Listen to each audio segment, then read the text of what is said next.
ഞാൻ ഇന്ന് നിങ്ങളോട് സംസാരിക്കാൻ പോകുന്നത് സ്ത്രീകളിൽ സിസേറിയൻ കഴിഞ്ഞാൽ ഏറ്റവും കൂടുതൽ ചെയ്യുന്ന ഒരു ശസ്ത്രക്രിയയെ പറ്റിയാണ്. ഏറ്റവും കൂടുതൽ ചെയ്യുന്ന ശസ്ത്രക്രിയ എന്ന് പറഞ്ഞാൽ പോരാ, സ്ത്രീകൾക്ക് അതിനെപ്പറ്റി ഒരു ശരിയായ ധാരണയില്ല എന്ന് എൻ്റെ അടുത്ത് വരുന്ന സ്ത്രീകളോട് സംസാരിക്കുമ്പോൾ എനിക്ക് മനസ്സിലാകുന്നു. ഞാൻ അതൊന്ന് വിശദീകരിക്കാം എന്നാണ് വിചാരിക്കുന്നത്. എന്താണ് ഗർഭപാത്രം നീക്കൽ ശസ്ത്രക്രിയ, അതെങ്ങനെയാണ് ചെയ്യുന്നത്, അത് കഴിഞ്ഞ് എന്തെങ്കിലുമൊക്കെ കുഴപ്പങ്ങൾ, അതായത് എന്തെങ്കിലും പാർശ്വഫലങ്ങൾ സ്ത്രീകൾക്കുണ്ടാകുമോ, പിന്നെ നമ്മളൊരു ശസ്ത്രക്രിയ ചെയ്തു കഴിഞ്ഞാൽ അതിൻ്റെ ഒരു പരിണത ഫലം വർഷങ്ങളോളം നീണ്ടു നിൽക്കുമോ, ഉണ്ടെങ്കിൽ അതെന്താണ്. ആദ്യമായി എന്താണ് ഗർഭപാത്ര നീക്കൽ ശസ്ത്രക്രിയ എന്ന് ഞാൻ വിശദീകരിക്കാം. ഇപ്പം നിങ്ങൾ ഇതിനകത്ത് കാണുന്നത് പോലെ ഇത് ഗർഭപാത്രത്തിൻ്റെ ഒരു മോഡലാണ്. ഈ താഴെ കാണുന്നതാണ് യോനി ഭാഗം. ഇവിടെയാണ് ഭർത്താവുമായിട്ടുള്ള ബന്ധം, ലൈംഗിക പ്രക്രിയ നടക്കുന്നത് യോനിയിലാണ്. അതിൻ്റെ തൊട്ടടുത്തായിട്ട് നിങ്ങൾക്കൊന്ന് കാണാം, അതാണ് സെർവിക്സ് അഥവാ ഗർഭപാത്രത്തിൻ്റെ മുഖം.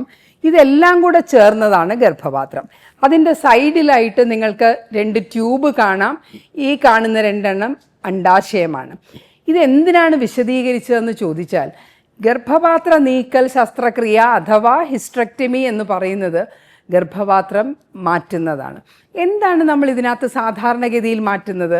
സാധാരണഗതിയിൽ ഈ ഗർഭപാത്രത്തിൻ്റെ മുകൾ ഭാഗവും ഈ ഗർഭാശയത്തിൻ്റെ മുഖവും സെർവിക്സുമാണ് മാറ്റുന്നത്. ഇത് രണ്ടും മാറ്റിക്കഴിഞ്ഞാൽ അതിനെ നമ്മൾ ടോട്ടൽ ഹിസ്റ്ററക്ടമി എന്ന് പറയുന്നു. നമ്മൾ പ്രസവാനന്തരമായ കോംപ്ലിക്കേഷൻസ് വരുമ്പോൾ, അമിതമായ രക്തസ്രാവം വരുമ്പോൾ ചിലപ്പോൾ നമുക്ക് യൂട്രസ് എടുത്ത് മാറ്റേണ്ടി വരും. അപ്പം നമ്മൾ ചിലപ്പോൾ ഈ സെർവിക്സ് അവിടെ വെച്ചിരുന്നു എന്ന് വരാം. അതിൻ്റെ പേരാണ് സബ് ടോട്ടൽ ഹിസ്റ്ററക്ടമി. അതായത് മൊത്തം എടുത്ത് മാറ്റുന്നില്ല, സെർവിക്സ് അവിടെ വയ്ക്കുന്നു. പണ്ട് പ്രസവാനന്തരം മാത്രമല്ല, അല്ലാതെ ചെയ്യുന്നതിനും സെർവിക്സ് അവിടെ വെച്ചിരുന്നു.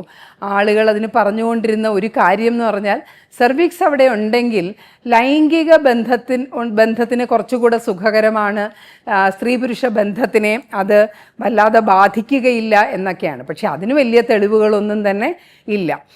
പിന്നെ മാത്രവുമല്ല, നമ്മൾ സെർവിക്സ് അവിടെ വെച്ചിരിക്കുകയാണ് എന്നുണ്ടെങ്കിൽ പിന്നെ ആ സെർവിക്സിൽ ക്യാൻസർ വരുന്നു എന്നുള്ളത് നമ്മൾ സ്ക്രീൻ ചെയ്യുകയും വേണം. അപ്പം അതാണ് ടോട്ടൽ ഹിസ്റ്ററക്ടമി എന്ന് പറയുന്നത്.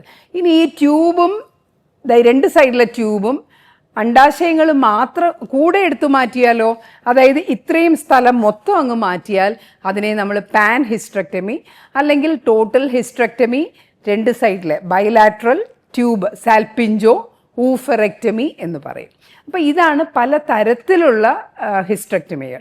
ഇനി അത് നമ്മൾ എങ്ങനെയാണത് ചെയ്യുന്നതെന്നുള്ളതാണ്.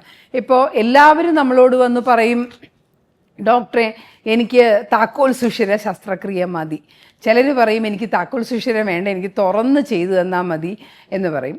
അപ്പോൾ എന്താണിത്, ഓരോന്നും എന്തുകൊണ്ടാണ് നിങ്ങൾ അങ്ങനെ പറയുന്നതെന്ന് വെച്ചാൽ അതവർക്ക് അറിഞ്ഞുകൂടാ. അപ്പോൾ എന്താണ് ഈ ഓപ്പൺ ഹിസ്റ്ററക്ടമി എന്ന് പറയുന്നത്? ഓപ്പൺ ഹിസ്റ്ററക്ടമി എന്ന് പറഞ്ഞാൽ സ്ത്രീയുടെ വയറ്റിൽ നമ്മളൊരു മുറിവുണ്ടാക്കി, അതായത് തൊലിപ്പുറം, തൊലിയുടെ താഴെയുള്ള കൊഴുപ്പ്, അതിന് താഴെയുള്ള മസിലിൻ്റെ പുറത്തൊരു വരമ്പ് പോലെ വളരെയധികം ശക്തിയുള്ള പരമ്പ് പോലെ വളരെയധികം ശക്തിയുള്ള ഒരു ഫേഷ്യയുണ്ട്. അതും കടന്നകത്ത് ചെല്ലുമ്പോഴേ നമുക്ക് വയറിനകത്ത് കയറാൻ പറ്റൂ, ഈ ഗർഭപാത്രം കാണാൻ പറ്റൂ. അപ്പം അത് തുറന്ന് നമ്മൾ ഗർഭപാത്രം എടുത്ത് കളയുകയാണെങ്കിൽ അതിനെ നമ്മൾ ഓപ്പൺ ഹിസ്റ്ററക്ടമി എന്ന് പറയും. അപ്പോൾ താക്കോൽ സുഷിര ശസ്ത്രക്രിയ എന്ന് പറഞ്ഞാൽ എന്താണ്? താക്കോൽ സുഷിര ശസ്ത്രക്രിയ എന്ന് പറഞ്ഞാൽ സർജൻ കൈ അകത്തേക്കിടുന്നില്ല, അതായത് ഓപ്പറേഷൻ ചെയ്യുന്ന ഡോക്ടർ കൈ അകത്തേക്കിടുന്നില്ല.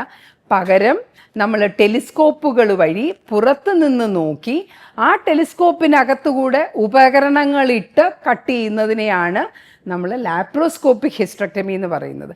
അപ്പോൾ ഇത് തമ്മിൽ എന്താണ് വ്യത്യാസം? വയറ്റിനകത്തുള്ള മുറിവ് മാത്രം. ഓപ്പൺ ഹിസ്റ്ററക്ടമി ചെയ്യുമ്പോൾ ഒരു വലിയ മുറിവ്, ഒരു 10 സെൻറ്റിമീറ്ററെങ്കിലും മുറിക്കേണ്ടി വരും. വലിയ യൂട്രസ് ആണെങ്കിൽ, ചിലപ്പോൾ ചെറിയ യൂട്രസ് ആണെങ്കിൽ അതിന് കുറയ്ക്കും. ഓരോ സർജൻ്റെയും എക്സ്പെർട്ടൈസ് അനുസരിച്ച് ചിലപ്പോൾ അതിൻ്റെ നീളം കുറഞ്ഞും കൂടിയും ഇരിക്കും. വലിയ യൂട്രസ് ആണെങ്കിൽ കുറച്ചും കൂടെ വലുതായിട്ട് നമ്മൾ ഇടേണ്ടി വരും. ആ മുറിവിൻ്റെ സ്ഥാനത്ത് 1 സെൻറ്റിമീറ്റർ, 1/2 സെൻറ്റിമീറ്റർ നീളമുള്ള 3, 4, 5 മുറിവുകളാണ് ലാപ്രോസ്കോപ്പിക് ഹിസ്റ്ററക്ടമി, താക്കോൽ സുഷിര ശസ്ത്രക്രിയയിൽ വരുന്നത്. അപ്പോൾ ഈ മുറിച്ചു കഴിയുമ്പോൾ അതിന് വേദന കൂടും. മസിൽ മുറിക്കുന്നു, അതിന് താഴെയുള്ള ഫേഷ്യ മുറിക്കുന്നു, അത് നമ്മൾ തുന്നിക്കെട്ടുന്നു. അപ്പോൾ രോഗിക്ക്, സ്ത്രീകൾക്ക് ഓപ്പറേഷൻ കഴിഞ്ഞുള്ള വേദന കൂടും, അത് മൊത്തം ഉണങ്ങി വരാനുള്ള സമയമെടുക്കും. അപ്പോൾ അവർക്ക് കൂടുതൽ റെസ്റ്റ് വേണ്ടി വരും. അതേസമയം 1 സെൻറ്റിമീറ്ററൊക്കെ നമ്മുടെ കൈമുറിയണ പോലെയല്ലേ ഉള്ളൂ, ഒരു സ്റ്റിച്ച് അല്ലെങ്കിൽ അത് ഒട്ടിച്ചു വയ്ക്കും, അങ്ങനെയാണ് ചെയ്യുന്നത്. അപ്പോൾ അങ്ങനെ വരുമ്പോഴത്തേക്കും അവർക്ക് വേദന കുറവായിരിക്കും, ഉണങ്ങാൻ സമയം കുറച്ചു മതി. അതിൻ്റെ കൂട്ടത്തിൽ നമ്മൾ വലുതായിട്ട് മുറിക്കുമ്പോൾ അണുബാധയ്ക്കുള്ള സാധ്യത കൂടുതലാണ്. ഈ ലാപ്രോസ്കോപ്പിക് ഹിസ്റ്ററക്ടമിക്ക് അണുബാധയുടെ സാധ്യത വളരെ വളരെ വളരെ കുറവാണ്. പക്ഷേ അകത്ത് നമ്മൾ ചെയ്യുന്നത്, ഇപ്പോൾ നമ്മൾ ഓപ്പൺ ആണെന്നുണ്ടെങ്കിൽ ഇവിടെ നമ്മൾ സിസേഴ്സ് വെച്ച് കട്ട് ചെയ്ത് നമ്മൾ തുന്നിക്കെട്ടുകയാണ് ചെയ്യുന്നത്. അതേസമയം ലാപ്രോസ്കോപ്പിയിൽ ഓരോ സ്ഥലവും കരിച്ചാണ് താഴേക്ക് പോകുന്നത്. പക്ഷേ കരിച്ചാലും അവിടെ ഉണങ്ങണമല്ലോ. സോ അകത്തുള്ള മുറിവ് അവിടെ തന്നെയുണ്ട്, അത് പെട്ടെന്ന് ഉണങ്ങും. അത് നമ്മൾ ഓപ്പൺ ചെയ്താലും ലാപ്രോസ്കോപ്പി ചെയ്താലും ഉണങ്ങും. അതുകൊണ്ട് ഒരു റെസ്റ്റും ലാപ്രോസ്കോപ്പിക്ക് വേണ്ടാന്ന് പറഞ്ഞാൽ ശരിയല്ല.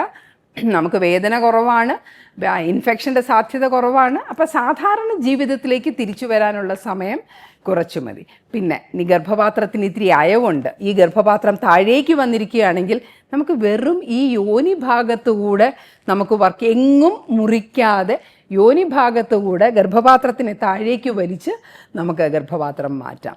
അത് ചെയ്യുകയാണെങ്കിൽ നമുക്ക് യാതൊരു വിധത്തിലുള്ള ബുദ്ധിമുട്ടുകളും സ്ത്രീകൾക്ക് പൊതുവേ കാണില്ല. ഏറ്റവും കുറച്ച് കോംപ്ലിക്കേഷൻസ് വരുന്നത് അങ്ങനെ ചെയ്യുമ്പോഴാണ്. പക്ഷേ വലിയ വലിയ മുഴകളാണ് ഗർഭപാത്രത്തിലെങ്കിൽ നമുക്ക് താഴെ കൂടി അതെടുക്കാൻ പറ്റില്ല. അപ്പോൾ ഇതാണ് ഗർഭപാത്ര നീക്കൽ ശസ്ത്രക്രിയയെ പറ്റിയുള്ള ഒരു പൊതുവായ നിങ്ങൾക്ക് വേണ്ട വിജ്ഞാനം.